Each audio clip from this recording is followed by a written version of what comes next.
En 922, un diplomate musulman voyageant en Russie fut témoin d'un événement qui allait le hanter toute sa vie. Ahmad ibn Fadlan observa des Vikings accomplir des rituels intimes avec une esclave avant de la brûler vive avec leur chef défunt. Son récit détaillé ressemble au scénario d'un film d'horreur, à la différence près que chaque mot était vrai. Ce que vous apprendrez ci-dessous provient de sources historiques documentées qui montrent comment les Vikings utilisaient la sexualité comme arme de guerre, outil de contrôle social et voie vers l'au-delà. Ces pratiques ont influencé l'Europe médiévale et ont influencé des concepts de pouvoir qui perdurent encore aujourd'hui. Les preuves sont si troublantes que de nombreux historiens les ont d'abord rejetées comme de la propagande ennemie, allant des mariages publics auxquels assistait toute la famille aux exécutions sexuelles servant de divertissement, du viol comme guerre psychologique systématique aux rituels funéraires intimes qui incluaient des sacrifices humains. Les pratiques sexuelles des Vikings étaient des méthodes calculées pour maintenir leur domination, ce qui rendrait les spectateurs modernes physiquement malades. Les sagas, les découvertes archéologiques et les témoignages révèlent une société où violence et plaisir étaient intrinsèquement liés. Dans la société viking, votre rôle sexuel déterminait si vous viviez en citoyen respecté ou mouriez en paria. Le pouvoir et la domination régissaient toutes les relations intimes avec la subtilité d'une hache de guerre. Les Vikings avaient deux concepts clés qui pouvaient littéralement vous coûter la vie. Ces termes désignaient les hommes sexuellement passifs ou féminins. Être qualifié de bagre était un délit si dévastateur que la loi viking justifiait explicitement le meurtre. On pouvait tuer quelqu'un qui suggérait être sexuellement soumis et échapper aux conséquences judiciaires. Cela créait une hiérarchie sexuelle plus rigide que le système de caste médiéval. Le partenaire actif, celui qui pénétrait, conservait l'honneur masculin et le respect social. Le partenaire passif perdait complètement sa masculinité, ainsi que ses droits légaux, ses droits de propriété et son statut au sein de la communauté. Nous parlons d'une culture où la position pendant les rapports sexuels déterminait le statut social. Les conséquences juridiques étaient absurdes selon les normes actuelles. Les hommes accusés de passivité sexuelle pouvaient perdre le droit de témoigner devant un tribunal, d'hériter de biens, voire de porter des armes.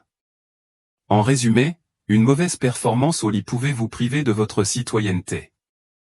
Des sagas islandaises relatent des cas où des hommes ont tout perdu parce que des rumeurs avaient circulé sur leur performance sexuelle. Les sagas sont jalonnées de querelles sanglantes déclenchées par des insultes sexuelles. La saga d'Anhal décrit un conflit qui a fait des dizaines de morts parce qu'un homme a traité un autre de « manque de virilité ». La saga d'Égil raconte l'histoire de guerriers qui ont parcouru des centaines de kilomètres pour assassiner quelqu'un qui remettait en question leur masculinité. La moindre allusion à leur mission sexuelle pouvait déclencher une série de meurtres.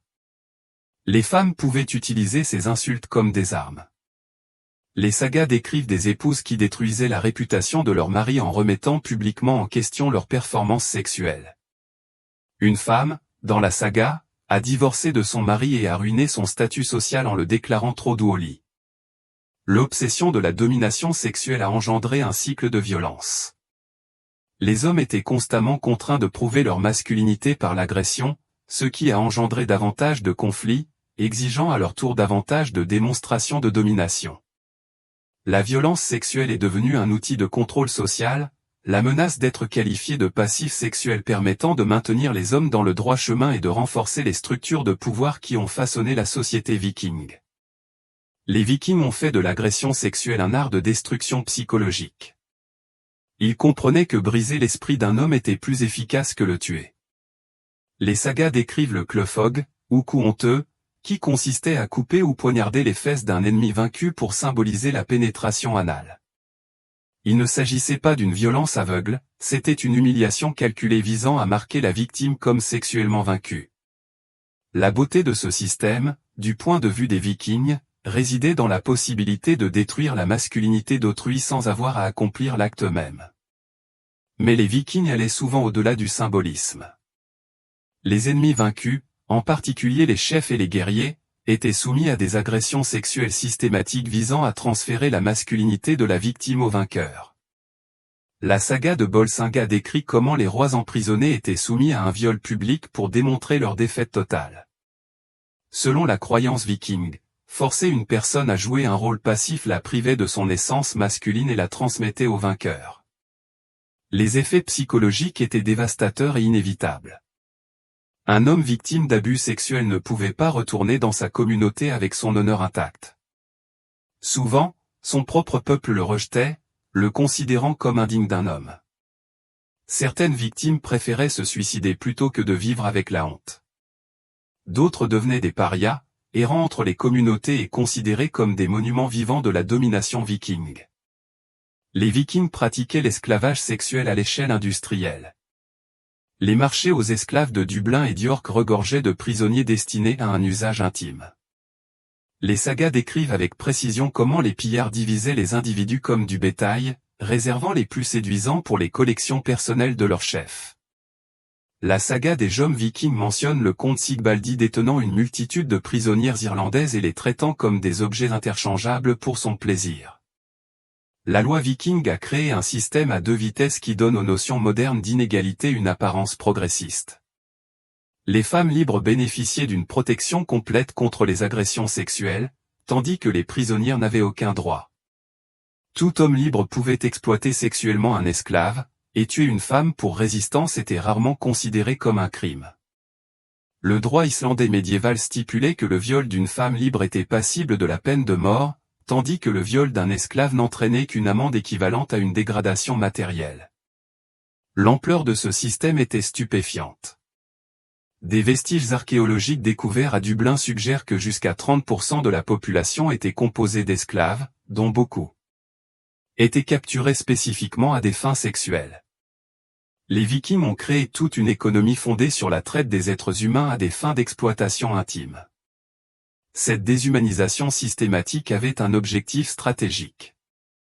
Les communautés qui entendaient parler des pratiques sexuelles des Vikings se rendaient souvent sans combattre, plutôt que de risquer que leurs membres soient soumis à un tel traitement.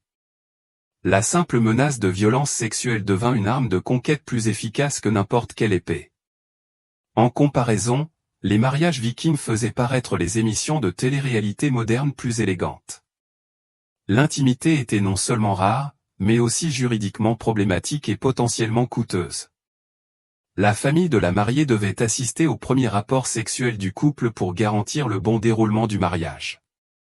Sans témoin pouvant confirmer la pénétration, le mariage pouvait être annulé et la famille de la mariée pouvait exiger la restitution de la dot. Imaginez devoir vous livrer à des actes sexuels pendant que vos beaux-parents prenaient des notes en vue d'une éventuelle procédure judiciaire. La cérémonie elle-même était imprégnée d'un symbolisme sexuel qui ferait rougir un réalisateur de films pornographiques. Le rituel de Mjolnir consistait à placer le marteau de Thor sur les genoux de la mariée pendant la cérémonie. Chacun y voyait une bénédiction de fertilité à connotation phallique. Le marteau était ensuite béni par le prêtre et distribué aux invités pour qu'ils le touchent, créant ainsi un rituel sexuel collectif déguisé en cérémonie religieuse. En retirant la couronne de la mariée, le marié annonçait publiquement qu'il allait lui prendre sa virginité. Cette cérémonie se déroulait devant les témoins, qui accompagnaient ensuite le couple jusqu'au lit conjugal. Les prêtres et les membres de la famille bénissaient le lit par des prières de fertilité, qui étaient en réalité des paroles obscènes et sanctifiées. L'acte lui-même se déroulait tandis que les membres de la famille attendaient dehors, à l'affût des sons qui confirmeraient la consommation du mariage. Le lendemain matin, les draps tachés de sang étaient examinés et exposés comme preuve de la virginité de la mariée et de la réussite du mariage. Ces draps étaient conservés comme documents légaux pouvant être présentés au tribunal en cas de litige relatif au mariage.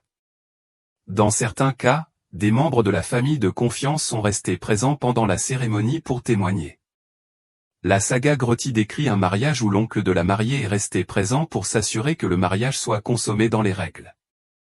Imaginez votre oncle Mike vous voyant faire l'amour avec votre femme? Les conséquences juridiques étaient graves. Si la mariée n'était pas vierge, sa famille pouvait être poursuivie pour fraude. Si le marié ne rendait pas service à la famille de la mariée, il pouvait exiger une indemnisation pour les biens endommagés. Les codes juridiques islandais prévoyaient des sanctions spécifiques pour divers délits sexuels commis pendant la nuit de noces et créaient un cadre juridique qui traitait l'intimité comme une transaction commerciale. Ces pratiques se concentraient exclusivement sur la propriété, l'héritage et les alliances politiques. Les sentiments des futurs mariés étaient sans importance comparés aux implications juridiques et financières de leurs actes sexuels. L'amour était un luxe que la société viking ne pouvait se permettre lorsque dot et lignée étaient en jeu. Le témoignage d'Ahmad ibn Fadlan apparaît comme l'étude anthropologique la plus troublante jamais écrite. Sa description des rituels funéraires vikings était si choquante que les historiens ont passé des siècles à tenter de lui prouver le contraire. Malheureusement pour notre foi en l'humanité, les preuves archéologiques ont confirmé la plupart de ces observations. Lorsqu'un chef viking mourait, les funérailles devenaient une cérémonie de plusieurs jours destinée à transmettre la vitalité des vivants au chef dans l'au-delà. Les Vikings croyaient que l'énergie sexuelle pouvait être transmise par contact intime et envoyée aux morts. Même Fadlan décrit le processus de sélection avec une précision clinique. Les Vikings demandèrent aux esclaves du chef défunt, lequel d'entre vous mourra avec lui. L'une d'elles se porta volontaire, persuadée qu'elle suivrait son maître au Valhalla et deviendrait sa compagne éternelle. La suite des événements fait ressembler les films d'horreur modernes à des dessins animés. L'esclave choisi passa les derniers jours précédant les funérailles à entretenir des relations intimes avec plusieurs hommes de la tribu. Elle était considérée comme un réceptacle sacré dont le corps transporterait la force vitale collective de la tribu dans l'au-delà. Les hommes lui disaient, « Dis à ton maître que je l'ai fait par amour, pour lui. » Ils croyaient sincèrement transmettre leur essence spirituelle au chef défunt par son intermédiaire. Le rituel s'intensifiait de jour en jour. Ibn Fadlan décrit comment l'esclave recevait de plus en plus d'alcool et de drogue à mesure qu'elle passait d'un homme à l'autre. Chaque rencontre était considérée comme une augmentation de force spirituelle à transmettre au chef défunt. Le jour des funérailles, l'esclave était emmené sur le bateau funéraire pour une ultime rencontre intime avec 6 hommes différents, chacun représentant un aspect du pouvoir de la tribu. Même le récit de Fadlan est presque clinique dans ses détails. 6 hommes entrèrent alors dans la tente et eurent des rapports sexuels avec la jeune fille, l'un après l'autre. Ils la placèrent ensuite à côté de son maître. Le point culminant fut l'étranglement de l'esclave avec une corde, tandis qu'une vieille femme, surnommée l'ange de la mort, la poignardait. Le bateau était ensuite incendié tandis que la tribu récitait des prières destinées à assurer le transfert réussi de l'énergie sexuelle vers l'au-delà. Les archéologues modernes ont trouvé des preuves troublantes de ces pratiques. La sépulture en bateau d'Osberg, en Norvège, contenait les restes de 2 femmes, dont l'une présentait des signes de mort violente. Des tombes similaires dans toute la Scandinavie contiennent des jeunes femmes enterrées aux côtés d'hommes importants, souvent avec des traces de meurtres rituels. Les Vikings considéraient cela comme le plus grand honneur. L'esclave était considéré comme une figure divine qui transmettrait le pouvoir collectif de la tribu au royaume des morts. Mais d'un point de vue moderne, cela constitue l'un des exemples les plus systématiques de violences sexuelles déguisées en pratiques religieuses de l'histoire de l'humanité. La société viking a créé une contradiction qui déconcertera les féministes et les traditionalistes modernes. Les femmes vikings libres bénéficiaient de droits qui n'existaient ailleurs en Europe que des siècles plus tard, tandis que les femmes esclaves étaient soumises à des traitements que même les tortionnaires médiévaux auraient trouvés choquants. Femmes vikings libres. Elles pouvaient divorcer de leur mari pour inaptitude sexuelle aussi facilement que de retourner un produit défectueux. Si un homme ne parvenait pas à satisfaire sa femme, était peu performant au lit ou était considéré comme indigne d'un homme, elle pouvait légalement divorcer et saisir ses biens. Les femmes pouvaient hériter de terres, gérer des entreprises et proposer le mariage aux hommes de leur choix. L'Axdaga décrit même la réflexiva qui contrôlait de vastes terres et arrangeait les mariages de ses proches masculins. Certaines femmes devinrent de riches marchandes, contrôlaient les routes commerciales et commandaient leurs propres navires. Les sagas relatent des femmes qui quittaient leur mari parce qu'il portait des vêtements trop féminins ou parce qu'il n'avait pas su défendre son honneur. Dans la saga de l'Anal, Algur quitta son mari parce qu'il portait une chemise qui dévoilait trop sa poitrine, ce qu'elle considérait comme peu viril et comme un motif de divorce. Les femmes vikings bénéficiaient d'une protection légale contre les avances sexuelles non désirées. Les lois précisaient qu'un baiser ou une relation sexuelle non désirée entraînait de lourdes sanctions, allant jusqu'au bannissement ou à la mort. Pour les femmes vikings libres, le consentement était d'une importance inégalée dans d'autres régions de l'Europe médiévale. Cependant, cette approche comportait un côté sombre qui révélait la véritable nature de la société viking. Ces droits ne s'appliquaient qu'aux femmes vikings libres. Les esclaves n'avaient aucun droit et pouvaient être exploités sexuellement par tout homme libre sans conséquences juridiques. Le même code juridique qui protégeait l'autonomie sexuelle des femmes libres précisait que les esclaves étaient des biens dont l'usage était soumis à la volonté de leur propriétaire. Le contraste était intentionnel et brutal. En accordant des droits sans précédent aux femmes libres, la société viking soulignait la valeur de la liberté et l'humiliation suprême de l'esclavage. La capacité d'une femme libre à rejeter les avances intimes rendait encore plus évidente l'incapacité d'une esclave à faire de même. Les femmes vikings participaient activement à la violence de leur société.